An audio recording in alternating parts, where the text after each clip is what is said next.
The year 2000 marked the beginning of a new era in American coinage when the United States Mint introduced the Sacagawea $1 coin. Unlike the older Eisenhower or Susan B. Anthony dollar coins, this coin stood out with a golden color, a smooth edge, and a design that symbolized history, heritage, and culture. The obverse side of the coin features Sacagawea, the young Shoshone Native American woman who played a key role as a guide and interpreter for the Lewis and Clark expedition in the early 19th century. She is shown carrying her infant son, Jean-Baptiste, on her back. This image was designed by artist Glenna Goodacker and quickly became iconic because it not only honored Sacagawea herself but also celebrated the important role of Native Americans in the development of the United States. On the reverse side, the coin depicts a soaring bald eagle designed by Thomas D. Rogers, SR, adding strength and dignity to the coin's overall presentation. The coin we are focusing on today is the 2001 dollar coin without a mint mark, which means it was minted at the Philadelphia Mint. Coins struck in Philadelphia during this time often do not carry a mint mark, making them identifiable by the absence of a letter such as D for Denver or S for San Francisco. In total, the Philadelphia Mint struck hundreds of millions of these coins in the year 2000. Making it one of the most widely available modern dollar coins in circulation. Now when we talk about value, the first thing to understand is that this coin, in most cases, still has a face value of $1. It was minted for circulation, and because of its high mintage numbers, the majority of these coins do not carry a significant premium in the coin market. However, the story does not end there. Collectors always look for condition, rarity, and errors. These three factors can make even a modern coin much more valuable than its face value.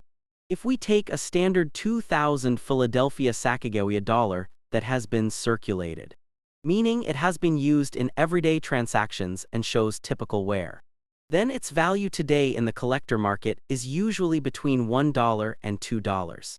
Dealers and coin shops might offer just a small premium over face value for such circulated coins, often selling them for around $1.50. The reason is that there are simply so many of these coins available, and collectors can easily obtain them in much better condition if they wish to. However, if the same coin is found in uncirculated condition, meaning it has not been used in commerce and still has its original mint luster, the value can rise slightly. Uncirculated examples from the Philadelphia Mint typically sell for about $2 to $5. Depending on their grade. A coin in higher mint state grades, such as MS65 or higher, could bring between $10 and $15 in today's market. These coins are graded by professional grading services such as PCGS or NGC. And collectors who focus on quality are willing to pay more for coins with flawless surfaces and strong eye appeal. The story becomes even more interesting when we consider the famous Cheerios dollar. In early 2000, the U.S. Mint partnered with General Mills to include specially struck Sacagawea dollars in Cheerios cereal boxes as a promotion. About 5,000 of these coins were distributed, and they featured a slightly different reverse design with enhanced detail on the eagle's tail feathers. These so-called Cheerios dollars are now extremely valuable, selling for several $1,000s each when authenticated.